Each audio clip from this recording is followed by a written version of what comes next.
If you want to play well, you always want to give your best performance. You need to make sure that you are actually game fit. This is one of the biggest mistakes players make. Yes, they work on the technical side of their game, but when they show up to play, they are not in peak condition.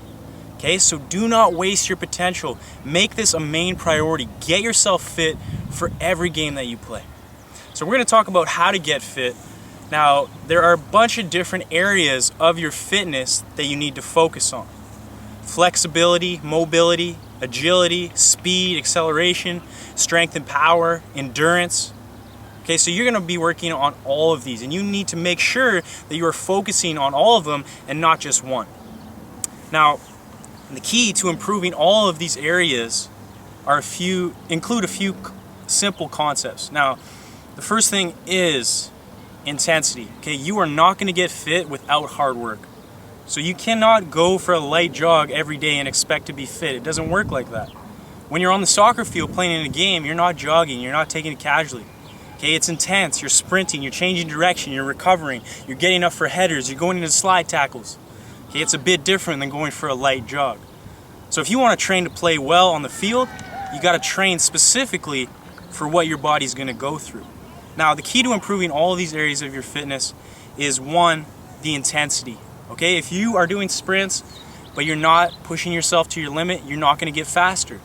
Okay, if you are jogging or you're running in your practices and your games and you're giving up every time you feel tired, you're not going to improve your stamina. You're not going to get fitter.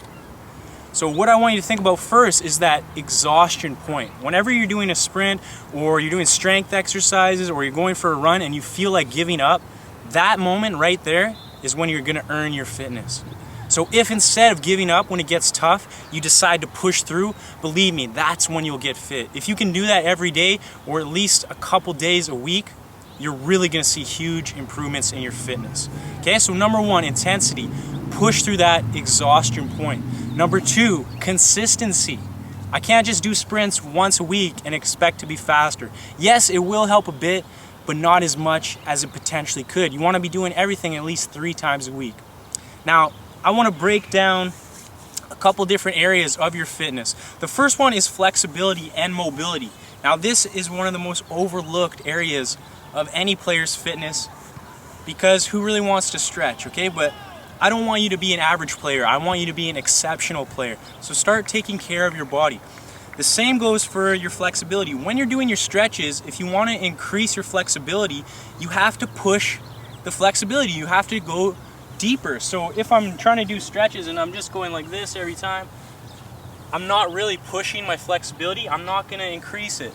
I'm not going to be able to do different things on the field that I would if my flexibility was increased. So I want you to push it every time. Instead of being comfortable here, can you go down here? Okay, next time you want to go a bit deeper. Okay, continually pushing your flexibility. So when you're doing your soccer warm-up, don't treat it as a joke. Take it seriously. When you're actually at the field working on your fitness, what you need to focus on are sprints, changes of direction, and agility or quickness of feet, because that's really what you're using on the field. Now, the only way that you're actually going to get fitter is by pushing yourself through that pain barrier. I've said this like 5 times in this video because I really want to drill it in your head. It doesn't matter what you're doing. If you're doing push-ups and you feel like you can stop at 10, you need to keep going. Okay? When it gets hard at 15, instead of giving up, keep going, get to 20, okay? Go until you can go no longer.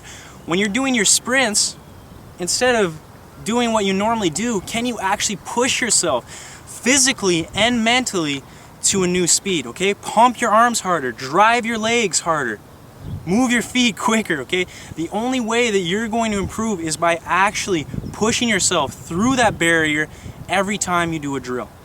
Now, like I said, I'm going to show you examples of drills that you can do in the next video, but I want you to understand that you are 100% responsible for your fitness. So take the time, do sprints at least 3 times a week. Do change of direction drills at least 3 times a week. Agility, quickness of feet drills at least 3 times a week. If you can make that commitment, I'm going to show you the drills that you can start using, and I guarantee you, you're going to see the results.